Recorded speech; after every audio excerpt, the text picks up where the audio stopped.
একদিন টানা ২৪ ঘণ্টা আমার চুপ থাকা চলবে।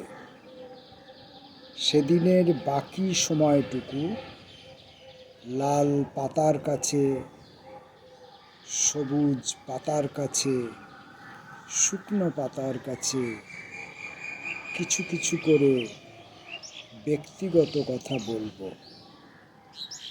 জানি তাতে কিছু কিছু মানুষের কিছু কিছু সমস্যা হবে, সেসব সমস্যা নিয়ে তারা উপন্যাস লিখবে।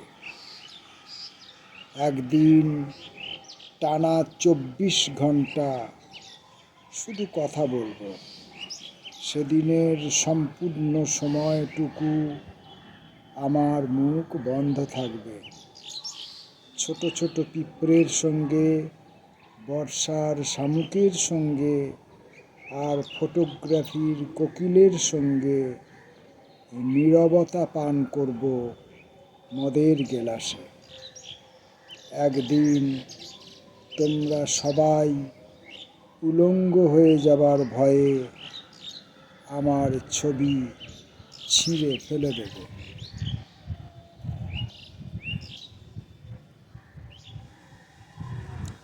আমি এই যে কথা বলছি, আমার কথা, এই কথার আওয়াজ, এই কথার ধ্বনি কতটা জোরালো হচ্ছে, কতটা স্পষ্ট হচ্ছে, কতটা ধারালো হচ্ছে। এই কথা কত দূর পর্যন্ত যেতে পারছে। এই কথা চতুর্দিকব্যাপী বৃত্তাকারে কতটা ছড়িয়ে পড়ছে, নাকি একটি সরল রেখার মতো কোনো এক নির্দিষ্ট দিকে বা নির্দিষ্ট দিকে, সেই দিকটি একটি নির্দিষ্ট দিক হতে পারে, আমি আগে থেকে তাকে ভেবে রেখেছি, অথবা একটি নির্দিষ্ট দিক হতে পারে। আমি জানি না সেই দিকটা কোথায়, কিন্তু যে কথা আমি বলেছি সেই কথা জানে যে কোথায় তাকে পৌঁছতে হবে, তাই সেটা নির্দিষ্ট দিক। এভাবে কত দূর পর্যন্ত যাবে, এইগুলো প্রায়শই আমরা বুঝে উঠতে পারি না, আমরা জানি না, আগাম অনুমান করতে পারি না। অনেকে হয়তো পারেন, যারা পারেন তারা ভূয়দর্শী ব্যক্তি, তারা আগে থেকে কল্পনা করতে পারেন, আগে থেকে অনুমান করতে পারেন, আগে থেকে হিসাব করতে পারেন যে আগামীকালটা কেমন হবে। হয়তো তারা আগামীকালটাকে নিয়ে একটা পরিকল্পনাও করতে পারে। আগামীকালটা কেমন হবে তাদের ইচ্ছের উপরেও হয়তো অনেক সময় তা নির্ভর করতে পারে। তাই তাদের আওয়াজ কতটা জোরালো হবে, তাদের কণ্ঠস্বরের আওয়াজ কতটা জোরালো হবে, কতটা ধারালো হবে, কতটা তীক্ষ্ণ হবে, সেটা হয়তো তারা নিজেরা ঠিক করতে পারেন। আমি একটি বাক্য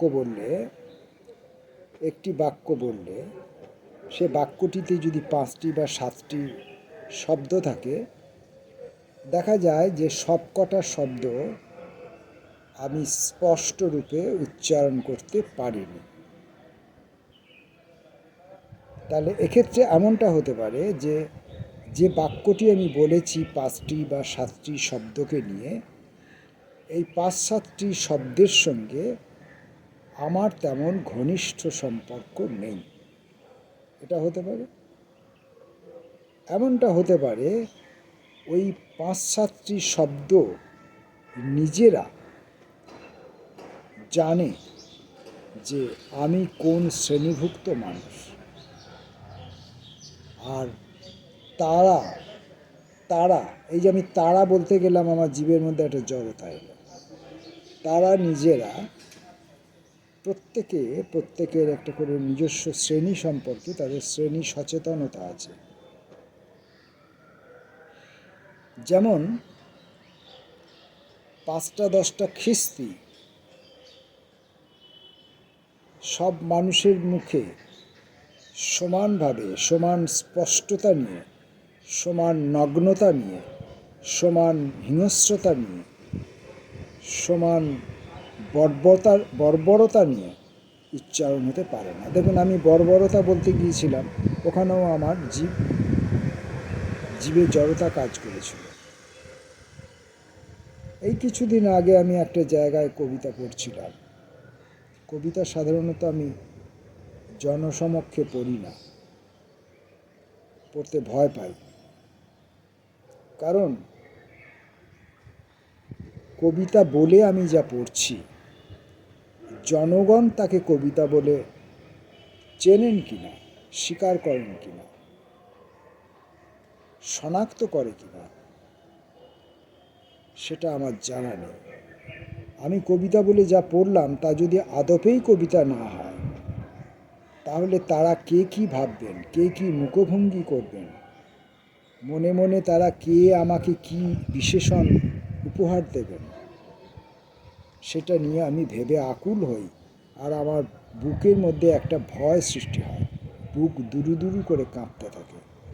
আর যখন আমার বুক ভয়ে দুরু দুরু করে কাঁপতে থাকে, তখন আমার উচ্চারিত এবং আমারই নিজস্ব শব্দ, যে শব্দগুলোর সঙ্গে আমার প্রতিদিনের ওঠা বসা আছে, যে শব্দগুলো আমাকে খুব ভালোবাসে, আমাকে স্নেহ করে, আমাকে লালন পালন করে, আমাকে উঠতে বসতে সহযোগিতা করে, সেই শব্দগুলো, অথবা সেই শব্দগুলো, যে শব্দগুলোকে আমি খুব ভালোবাসি, যে শব্দগুলোকে আমি লালন পালন করি, যে শব্দগুলোকে আমি বুকের মধ্যে করে নিয়ে বয়ে বেড়াই, সেই শব্দগুলো, এই দুজাতীয় শব্দই আমি জনসমক্ষে সঠিকভাবে উচ্চারণ করে উঠতে পারি না। কোথাও আমার জীবের মধ্যে একটা ট্যামারিং হয়। অথচ কোনো কালে আমার তোতলামি নেই। স্বয়ং ঈশ্বর জানেন, আমি যখন তার সঙ্গে কথা বলি, তখন কোনো তোতলামি আমার মধ্যে কাজ করে না। কখনো কখনো হয়তো ঈশ্বর, এই যে ঈশ্বর কথাটা বলতে যাচ্ছি, আমার তোতলামি এসে যাচ্ছে। অথচ কখনো কখনো স্বয়ং ঈশ্বরের মুখে আমি তোতলামি দেখেছি। আমাকে দেখে তিনি বিশেষত ভয় পান, এবং সে কারণে আমাকে নিকেশ করার একটা দীর্ঘ পরিকল্পনা তার মধ্যে আছে। দীর্ঘদিন ধরে, সৃষ্টির আগে থেকে তিনি আমাকে নিকেশের পরিকল্পনা করে রেখেছেন। আমাকে সৃষ্টির আগে থেকে আমাকে নিকেশ করার পরিকল্পনা তিনি করে রেখেছেন। এখন ঈশ্বর তো আজকে আমার বক্তব্য ছিল না, আর সৃষ্টি বা নিকেশ এও আজ আমার বক্তব্য ছিল না। আমার বক্তব্য ছিল বক্তব্যের, আমার কথার স্পষ্টতা বিষয়ে এবং তার তীক্ষ্ণতা বিষয়ে, সেটা মানুষের কাছে পৌঁছাচ্ছে কিনা, যথাযথভাবে পৌঁছাচ্ছে কিনা, এবং তারা কানে শুনতে পাচ্ছে কিনা। মানে শব্দের যে তীব্রতা, এই ক্ষেত্রে আমি তাকে ভলিউম বলতে পারি। তা ভলিউমটা কম হচ্ছে না বেশি হচ্ছে, এইটা নিয়ে একটা সমস্যা হচ্ছে। আমি কখনো ডাকছি একটি পাখিকে, ডাকছি, পাখিটি শুনতে পাচ্ছে না। আবার কখনো ডাকিনি, ডাকবো মনে করেছি, সে শুনতে পেয়ে গেছে। তাহলে এই যে শব্দের নিজস্ব যে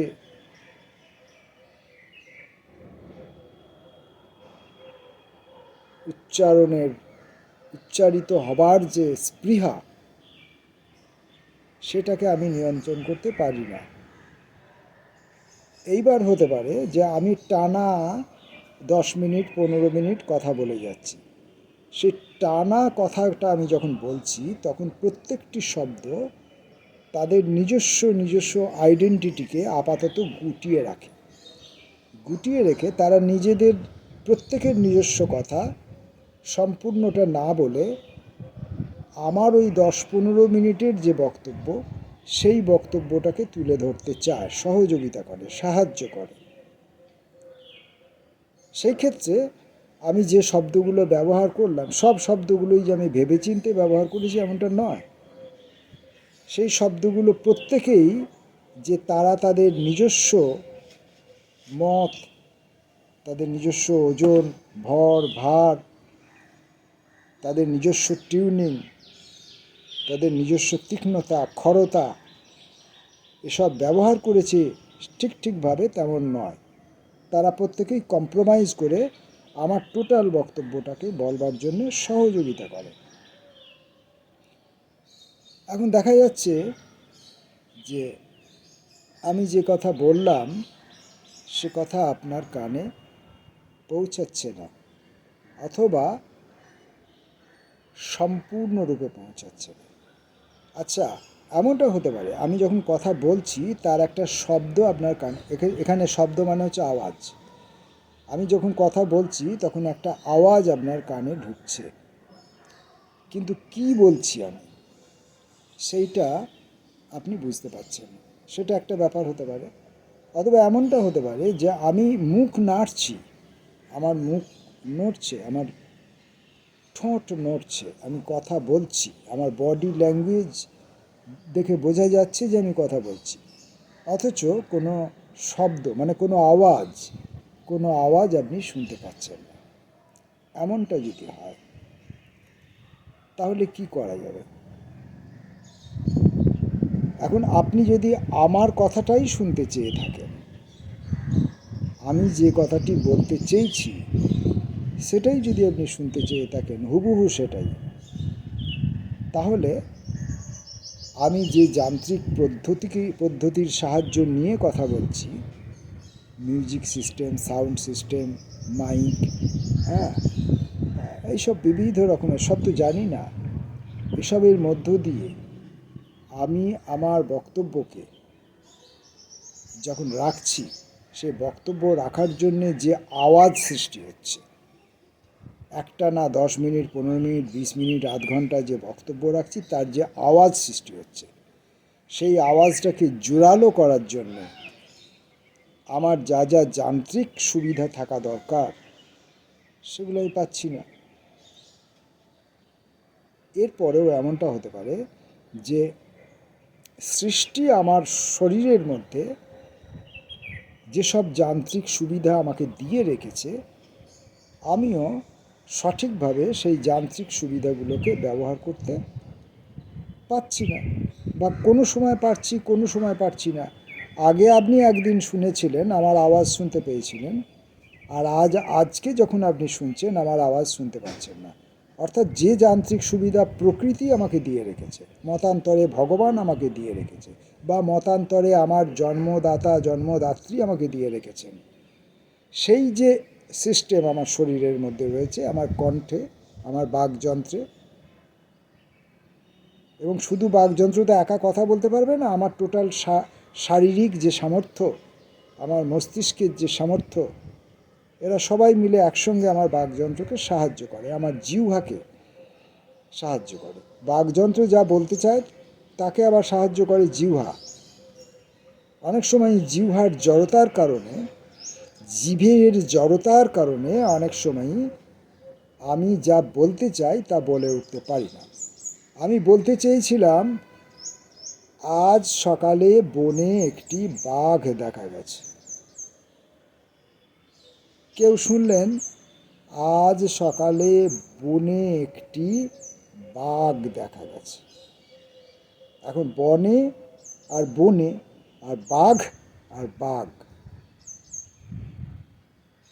এই যে তফাৎ হচ্ছে শব্দের, এই শব্দকে সঠিকভাবে বলবার জন্য, পৌঁছে দেওয়ার জন্য আমাকে প্রত্যেকটি শব্দ উচ্চারণ করার সময় সচেতন হতে হবে, আমার জিহ্বাকে শিক্ষিত হতে হবে, আর শব্দগুলো যখন আমি পাশাপাশি ব্যবহার করছি সেই ব্যবহার করার বৈজ্ঞানিক পদ্ধতিটি আমাকে জানতে হবে। এখন আমি তো অশিক্ষিত, গোটা পৃথিবীর লোক জানে আমি অশিক্ষিত, তাই এই সিস্টেমগুলো আমি ঠিকভাবে মেনটেন করতে পারছি না। আমি এগুলোকে ঠিকমতো করে শিখে উঠতে পারিনি, শিখে উঠতে চাইনি, শিখে উঠতে চাইছি না, অথচ আমি কিছু বলতে চাইছি। এখন বেশিরভাগ ক্ষেত্রেই এমনটা হয় যে আমি যা বলতে চাইছি তা আমি নিজেকে বলতে চাইছি, যা আমি বলতে চাইছি তা আমি নিজেকে বলতে চাইছি। তাহলে মশাই, মোবাইল ক্যামেরার সামনে বসে ভিডিও তুলে কানে আপনার হেডফোন লাগিয়ে নিজেকে নিজের কথা বলবার জন্যে এত আয়োজন করার কি দরকার? একটু চিন্তার বিষয় আছে, চিন্তার বিষয় আছে। বিষয়টা হলো যে আমি যে নিজে সেই নিজে তো আমি নিজে, এই শরীরই আমি নই। আমার অনেক আমিত্ব চতুর্দিকে ছড়িয়ে আছে। আমার এক বন্ধু আছেন, তিনি মাঝে মধ্যেই আমার ইউটিউব ভিডিওর যে চ্যানেল, যেখানে আমি বাজে কথা বলি বা কবিতা পাঠ করি, কবিতা সম্পর্কিত কিছু প্রলাপ বকে থাকি, সেগুলো তিনি শুনে থাকেন আমাকে উৎসাহ দেওয়ার জন্য, আমাকে প্রাণিত করার জন্য তিনি শুনে থাকেন। এখন ওই ভদ্রলোক, আমার ওই বন্ধু, তাকে যদি আমি ভাবি আলাদা একজন ব্যক্তি, তাহলে কিন্তু আমি অসম্পূর্ণ থেকে যাব। কারণ আমি যখন পড়ছি তখন আমি কি পড়ছি সেটা আমাকে শুনতে হবে। আমি যখন পড়ছি তখন আমি কি পড়ছি সেটা আমাকে শুনতে হবে। আর আমার শোনার কাজটা যদি আর একজন মানুষ করে দেন, শারীরিকভাবে আর একজন মানুষ, শারীরিকভাবে তিনি আরেকজন মানুষ, তার একটা আলাদা নাম আছে, আলাদা একটা পদবি আছে, আলাদা একটা ভোটার কার্ড আছে, আলাদা একটা আধার কার্ড আছে, আলাদা একটা প্যান কার্ড আছে, তার একটা আলাদা সাংসারিক ইউনিট আছে এবং ইত্যাদি। কিন্তু তিনি যখন আমার পড়াটাকে শুনছেন, তখন তিনি আমার যে পাঠক সত্তা, সেই পাঠক সত্তার অংশ হয়ে উঠছেন তিনি। অর্থাৎ তিনি তখন আর তিনি থাকছেন না, তিনি তখন আমি হয়ে উঠছি। অর্থাৎ আমার সেই বন্ধু আসলে আমি। তাহলে আমি যে কথা বলছি, আমি যা পড়ছি, আমি যা আলোচনা করছি, হতে পারে বাজে কথা, যা বলছি সেগুলো তিনি শুনতে চান, স্পষ্ট করে শুনতে চান। অথচ তিনি তো জানেন না, আমি জীবনে কবিতা লিখতে আসার প্রথম জীবনে আমার কবিতার যে বইটি ছিল, সে বইটির নাম ছিল স্পষ্ট বলবো না। তিনি জানেন না। যারা আমাকে ওই তথাকথিত কবি বলে জানেন, তারা জানেন যে আমার একটা পাতলা চটি বই ছিল, তন্ময় সামন্তর প্রচ্ছদ করা, বিষ্ণু সামন্তের উদ্যোগে তৈরি সেই বইটি, তার নাম ছিল স্পষ্ট বলবো না। আর আজকে এই 65 বছরে উপনীত হয়ে কি ফাঁপড়ে পড়েছি বুঝে দেখুন। আজ আমি সত্যিই স্পষ্ট বলতে পারছি না। আমি স্পষ্ট বলতে চাইছি, অথচ আমি স্পষ্ট বলতে পারছি না। আমি শব্দগুলোকে স্পষ্টভাবে উচ্চারণ করতে পারছি না। আমি শব্দগুলোকে পারস্পরিক যখন সাজিয়ে ব্যবহার করছি, তখন আমি স্পষ্টভাবে তাদের সম্পর্ক নির্ণয় করতে পারছি না। আমি আমার বাকযন্ত্রের যে আওয়াজ, যে ধ্বনি, সেটাকে আমি স্পষ্টভাবে আপনাদের কাছে পৌঁছে দিতে পারছি না। এই সব অপারগতা এখন আমার সম্পদ। আর এই সব সম্পদ নিয়ে আমি অন্যের উপর মাঝে মাঝে অভিমান করি।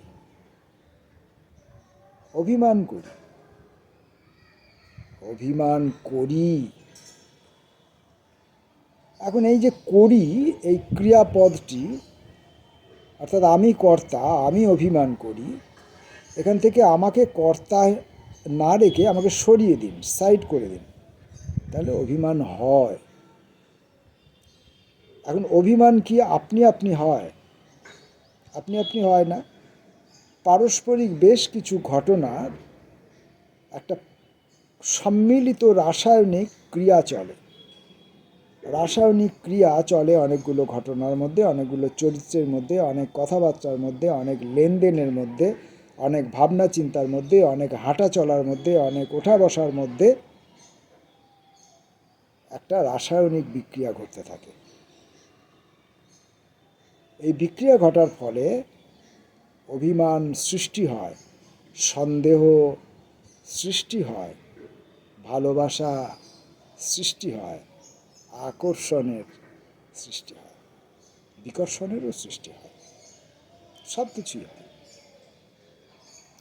এখন যখন এগুলো হচ্ছে, যার মধ্যে হচ্ছে, যেমন আমার মধ্যে হচ্ছে, আমার মধ্যে অভিমানের সৃষ্টি হচ্ছে, আমার মধ্যে অহংকারের সৃষ্টি হচ্ছে, আমার মধ্যে হিংসের সৃষ্টি হচ্ছে।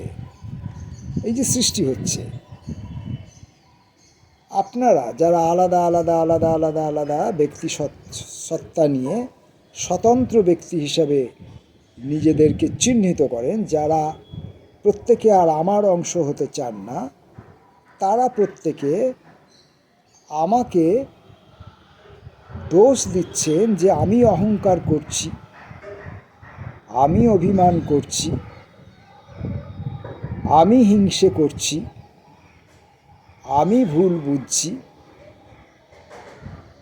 এইসব ক্রিয়াপদের ক্রিয়াগুলির সম্পূর্ণ দায় আমার উপর চাপিয়ে দিতে থাকেন।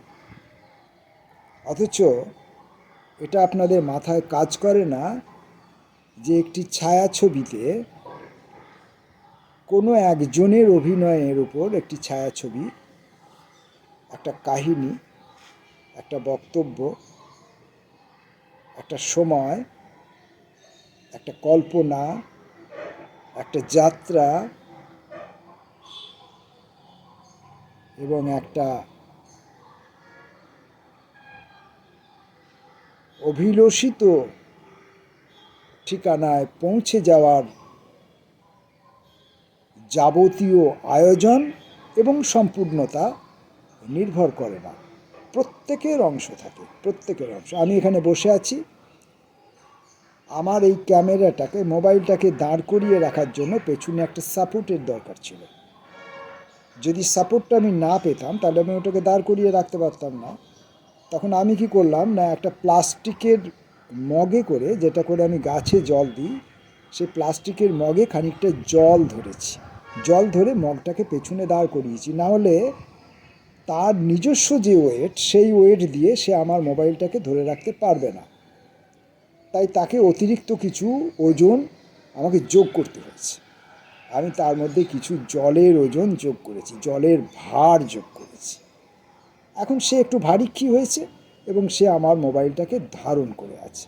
এই সে যে মোবাইলটাকে আমার ধারণ করে আছে, এর ফলে কি হয়েছে না, আমার ওই যে ব্যাকগ্রাউন্ডে ওই যে আকাশ দেখতে পাচ্ছেন, গাছপালা এখানে দেখা যাচ্ছে না, দূরে দূরে কয়েকটি বাড়ি টাড়ি দেখা যাচ্ছে, জলের ট্রাঙ্ক দেখা যাচ্ছে, জলের পাইপ দেখা যাচ্ছে, দু চারটে পাখি যদি ইতিমধ্যে ওড়াউড়ি করে সেগুলো আপনারা দেখতে পাবেন। এই সবগুলো আপনারা দেখতে পাবেন। এই কাজটা পুরোটা করছে আমার ওই মোবাইল ক্যামেরা, কিন্তু মোবাইল ক্যামেরা করতে পারতো না যদি পেছনে ওই মগটা, জল ভর্তি মগটা যদি না থাকতো।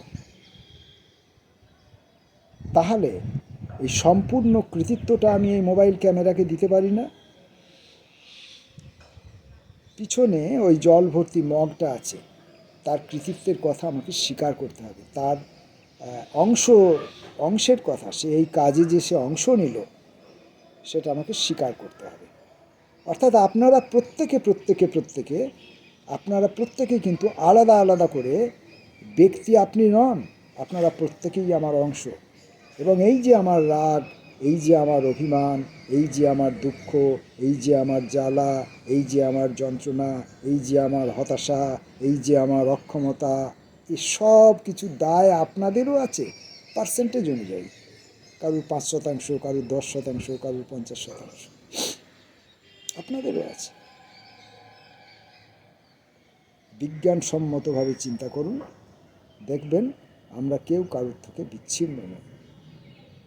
এখন এই যে আমি আমার গলার আওয়াজ আমার সেই বন্ধুর কাছে পৌঁছে দিতে চাইছি, যে বন্ধু আমার গলার আওয়াজ শুনতে চান, প্রথমত আমার গলার আওয়াজ শুনতে চান, তারপর তিনি আমার বক্তব্য শুনতে চান এবং বক্তব্যের ভেতর দিয়ে তিনি তার ইচ্ছে মতো কোনো একটা জায়গায় পৌঁছাতে চান। এখন তিনি আমার আওয়াজ শুনতে পাচ্ছেন না বলে অভিযোগ করেছেন। এখন আমি এই মোবাইলটা নিয়ে কাজ করি, আর আমার পুত্রবধূ আমাকে এই হেডফোনটা কিনে দিয়েছে, দোকানে দুটো গয়নার মতো কিনে দিয়েছে, আমি এটা লাগিয়ে কথা বলছি। এবার এরা প্রত্যেকে কি আচরণ করবে সেটা কিন্তু আমার জানা নেই। আমি জানি না আমার হেডফোন কি আচরণ করবে, আমি জানি না আমার মোবাইল কি আচরণ করবে, তার সাউন্ড সিস্টেম কি আচরণ করবে এবং কখন কেমন আচরণ করবে আমি জানি না। এমনটা তো হতে পারে যে যে কথাগুলো আমি বলছি সেই কথাগুলো আমার এই হেডফোনের বা আমার সামনে ওই মোবাইল, তার ক্যামেরা, তার ভেতরের সিস্টেম, তাদের কারুরই পছন্দ হচ্ছে না। তখন তারা ক্যাচ করছে না, তারা নিচ্ছে না, তারা রিফিউজ করছে, প্রত্যাখ্যান করছে, বা অমনোযোগী হিসাবে খানিকটা নিচ্ছে, খানিকটা নিচ্ছে না। এই খানিকটা নিচ্ছে, খানিকটা নিচ্ছে না জন্যে কিছুটা আপনারা শুনতে পাচ্ছেন, কিছুটা শুনতে পাচ্ছেন না, কিছুটা শুনতে পাচ্ছেন না, একটা অস্পষ্টতা সৃষ্টি হচ্ছে। সেই ক্ষেত্রে আমি বলবো যে যদি আমার শব্দ আপনারা শুনতে না পান, তাহলে মোবাইলের যে সাউন্ড সিস্টেমটা সেটাকে একবার জিরো করে দিন। সাউন্ড সিস্টেমটা জিরো করে দিয়ে আপনি আপনার নিজের মতো কিছু কথা এখানে কল্পনা করতে শুরু করুন। আপনি আমি হয়ে উঠুন, আমি কি কি বলতে পারি সেটা আপনি ভাবুন। আর আপনি আমার সঙ্গে আমার এই যে যে ছবিটা আপনারা দেখছেন, যার কোনো সাউন্ড নেই, যার কোনো ভলিউম নেই, কিন্তু সে তার ঠোঁট নড়ছে, সে কথা বলছে, তার শরীরী ভাষা দেখা যাচ্ছে, তার সঙ্গে আপনি আপনার কথাগুলো, আপনার বক্তব্যগুলো, আপনার ভাবনা চিন্তাগুলো, আপনার দেখাগুলো, আপনার অতীত, আপনার বর্তমান, আপনার ভবিষ্যৎ সব কিছুকে একসঙ্গে পরিবেশন করুন। তাহলে দেখবেন আপনি একটা নতুন চিত্রনাট্য তৈরি করে ফেলেছেন, আপনি একটা নতুন ছোট ছোট সিনেমা তৈরি করে ফেলেছেন, একটা ছায়াছবি তৈরি করে ফেলেছেন, একটা তথ্যচিত্র তৈরি করে ফেলেছেন, বা একটা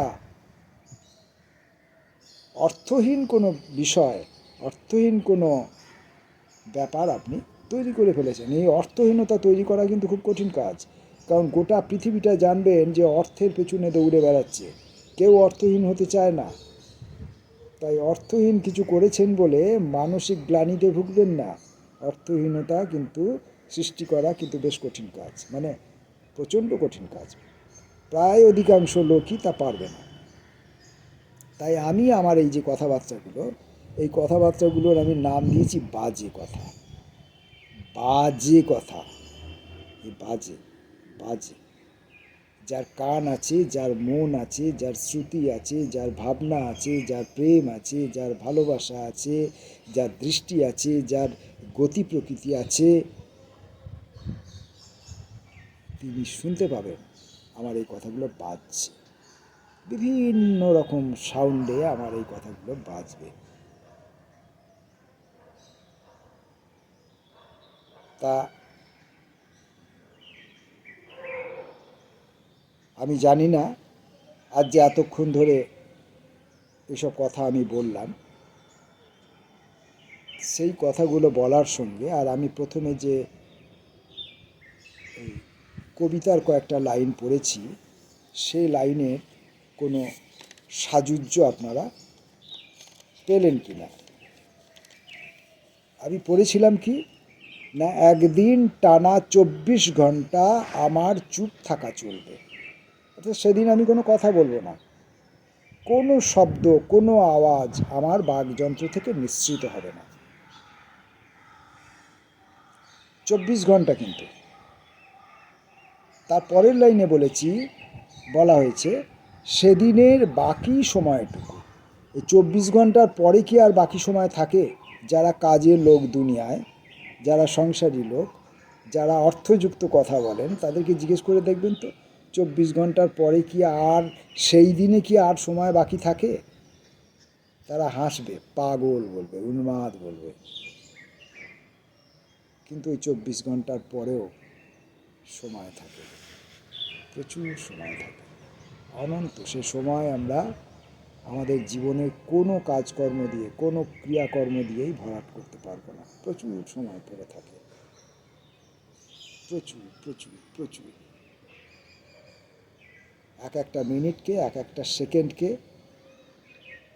আরও কণায় কণায় কণায় কণায় বিভাজিত করুন। দেখুন প্রতিটি কণা কত অসীম, কত বিরাট। সেখানে আপনি কতটুকু বলেছেন, বাকি সবটাই ফাঁকা পড়ে আছে। আপনি যদি পদার্থের একটি কণা নেন, সে কণাটি, ধরে নিন আপনি একটি কণা নিলেন, অদৃশ্য একটি কণা, তার নাম অণু। তাকে ভাঙলেন, ভেঙে পেলেন পরমাণু। পরমাণুর ভেতরে ঢুকে দেখুন, তার ভেতরে নিউক্লিয়াস আছে, প্রচুর ফাঁকা জায়গার মধ্যে কয়েকটা ইলেকট্রন ঘুরে বেড়াচ্ছে, অধিকাংশ জায়গাটা ফাঁকা। আপনি নক্ষত্র জগতে, আমাদের সৌর সংসারেও যদি যান, ওই একই ঘটনা দেখতে পাবেন। তাই শূন্যতাকে, ফাঁকা জায়গাকে ভরাট করা আপনার আমার কর্ম নয়। আর যদি কখনো সম্পূর্ণটা ভরাট হয়ে যায়, তাহলে সে এক বিপজ্জনক জিনিস হবে। এত ভরাট হয়ে গিয়ে সে এমন এক কঠিন জিনিস হবে যে আমরা নড়তে চড়তে পারবো না, হাঁটা চলা দূরের কথা, আমরা নড়াচড়াই করতে পারবো না। তাই 24 ঘন্টা সময় আমি যদি চুপ করে থাকি, তারপরেও আরও অনেক সময় পড়ে থাকবে।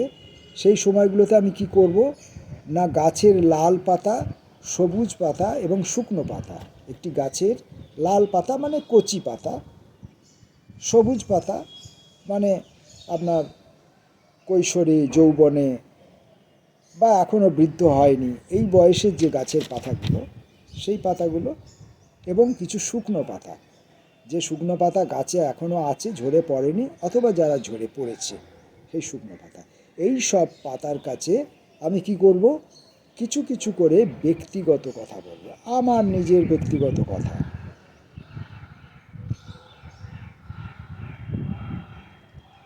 সেই কথাগুলো আমি কিভাবে বলবো না, চুপ থেকে বলবো। অর্থাৎ চুপ থাকারও একটা ধ্বনি আছে, চুপ থাকারও একটা আওয়াজ আছে। আমি যখন চুপ করে থাকছি, তখনও একটা ধ্বনি, একটা আওয়াজ সেখান থেকে সৃষ্টি হচ্ছে, সেখান থেকে বিচ্ছুরিত হচ্ছে। জানি তাতে কিছু কিছু মানুষের ব্যক্তিগত সমস্যা হয়। হ্যাঁ, যারা সব শব্দ শুনতে পান না, যারা সব শব্দকে অনুধাবন করতে পারেন না, যারা বিবিধ রকমের গাছের বিবিধ রকমের পাতার সঙ্গে যাদের অনুপুঙ্খ সম্পর্ক নেই, অনুপুঙ্খ পরিচয় নেই, অনুপুঙ্খ ভালোবাসা নেই, তারা ওই নীরব শব্দ, শব্দহীনতার যে শব্দ, তা তারা শুনতে পাবেন না। আবার উল্টো দিকে দেখুন, একদিন টানা 24 ঘন্টা কিছু কথা বলবো, একদম টানা 24 ঘন্টা একদম সজোরে কথা বলবো। কিন্তু কিভাবে বলবো না, সেদিনের সম্পূর্ণ সময়টুকু আমার মুখ বন্ধ থাকবে। তাহলে আমার মুখ বন্ধ থেকেও আমি কিন্তু সজোরে কথা বলবো।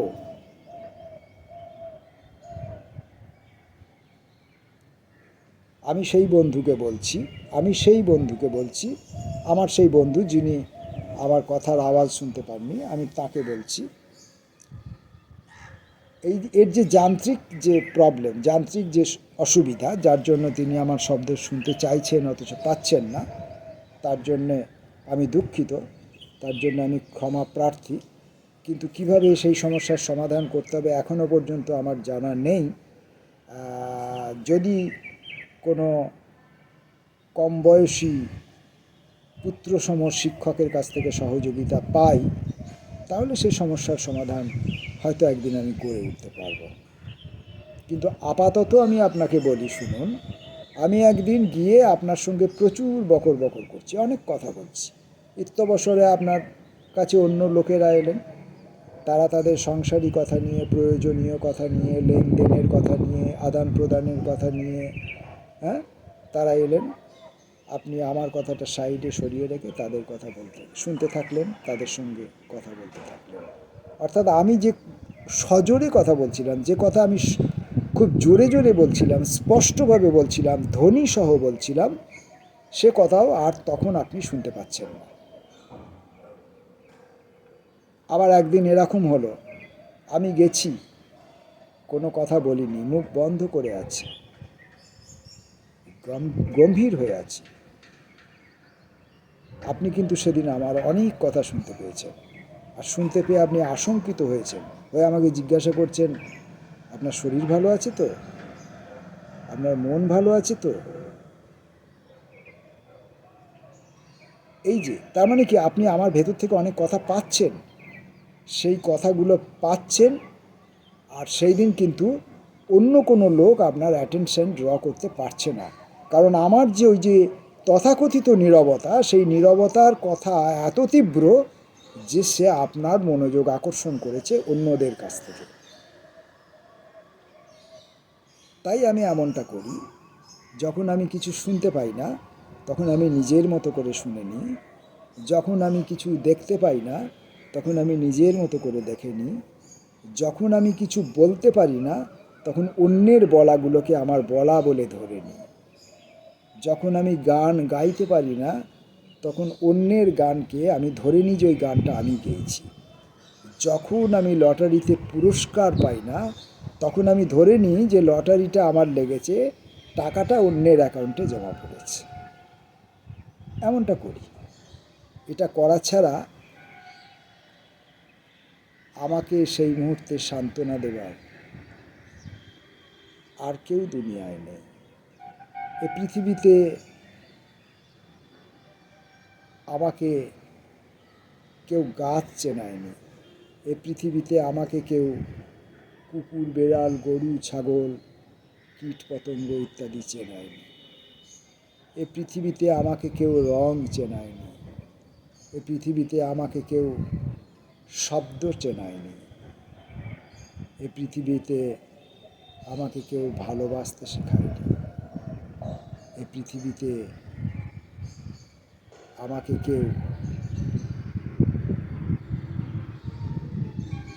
শেখায়নি কাকে বলে সূর্যোদয়, অথচ সূর্যাস্ত কাকে বলে, কখন হওয়া উচিত, তা বহু লোকের মুখে শুনতে পাই। আমাদের সমাজ জীবনে সূর্যোদয়ের থেকে সূর্যাস্তের জন্য মানুষের অপেক্ষা অনেক বেশি। কিন্তু আমি ধান ভাঙতে শিবের গীত গেয়ে ফেলেছি। কথাটা উল্টো করে দিন, আমি শিব ভাঙতে ধানের গীত গেয়ে ফেলেছি। তাহলে কি হবে?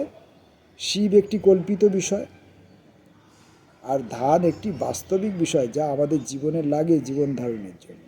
ধানের শস্য কণা আমাদের জীবন ধারণের জন্য লাগে। অর্থাৎ শিবকে ভাঙতে গিয়ে আমি ধান ভেঙে ফেলেছি। এমনটা হলে আমাদের জীবনে ইতিবাচকতা আসে, আর নচেত আমি যদি ধান ভাঙতে গিয়ে শিব ভেঙে ফেলি তাহলে আমাদের জীবনে নেতিবাচকতা আসে। কারণ শিবকে ভাঙলে আমি কিচ্ছু পাবো না, কারণ শিবকে ভাঙাও যায় না, শিবকে গড়াও যায় না। ও ধানের মধ্যেই শিব আছে, ওই ধানের মধ্যে শিব আছে, আমার মধ্যে শিব আছে, আপনার মধ্যে শিব আছে। ধানে এবং আমাতে, আমাতে এবং ধানে, আমাতে এবং আপনাতে, আপনাতে এবং আমাতে সংযোগ স্থাপিত হলেই শিবের অস্তিত্ব, নচেত শিবের কোনো অস্তিত্ব নেই।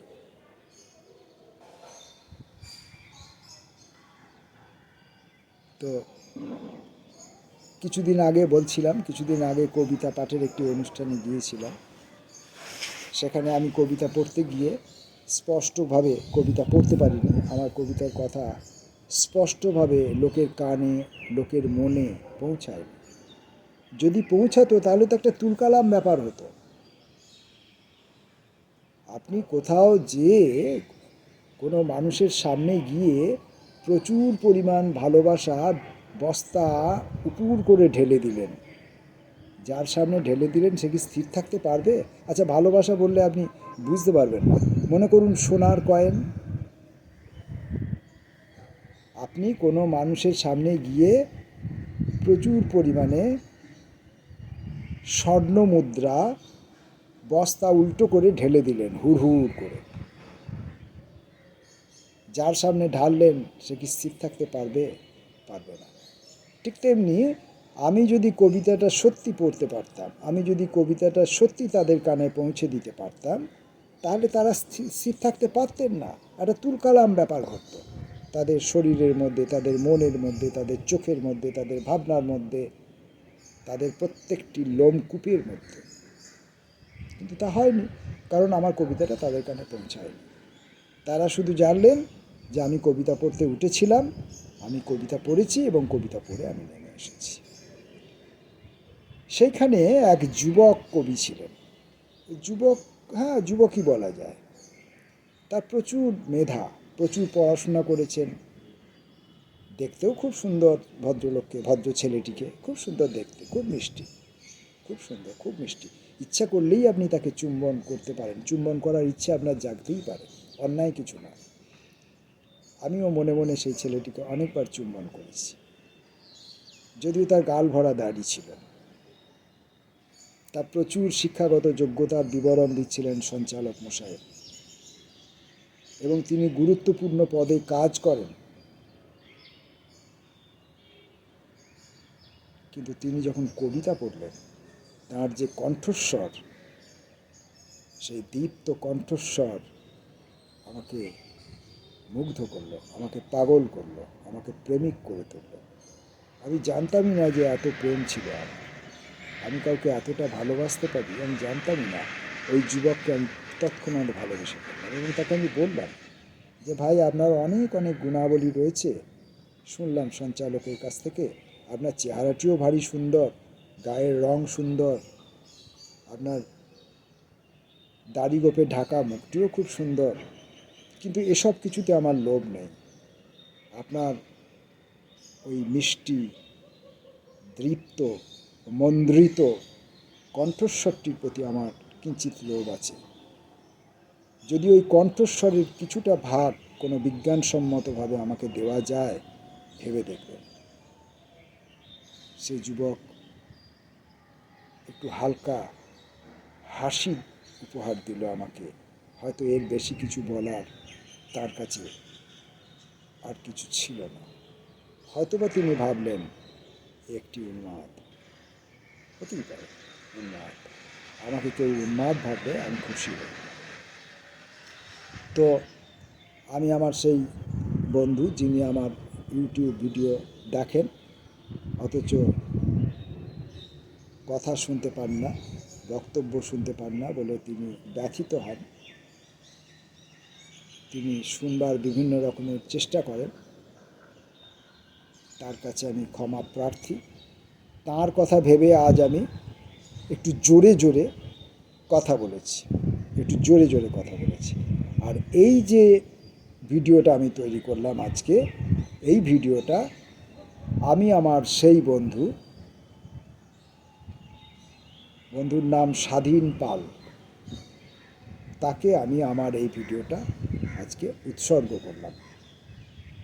আপনারা এই ভিডিওর মধ্যে আমার সেই বন্ধুকে চাক্ষুষ করতে পারবেন, দেখতে পাবেন। তার সশরীরই পরিচয় আমি আপনাদেরকে দেব, এখনই দেব। আর কি বলার আছে? এখন চতুর্দিকে মেঘাচ্ছন্ন আকাশ, সকালের বৃষ্টিতে স্নান সারা গাছপালা এবং একটা নম্রতা মাখা বাতাস, এরা সবাই মিলে খুব জোরে, তীব্র জোরে আওয়াজ করছে, তীব্র জোরে আওয়াজ করছে। আমাদের শ্রুতিশক্তিতে সেকেন্ডে 20 বারের কম আর 20,000 বারের বেশি ফ্রিকোয়েন্সি আমরা শুনতে পাই না। এখন জানি না এই আকাশ, বাতাস, গাছপালা এবং যাবতীয় যা কিছু আমি এখন দেখছি, তারা যে এত তীব্র শব্দ করছে, তাদের এই শব্দের ফ্রিকোয়েন্সি সেকেন্ডে 20 বারের কম নাকি 20,000 বারের বেশি, সেটা আমি জানি না।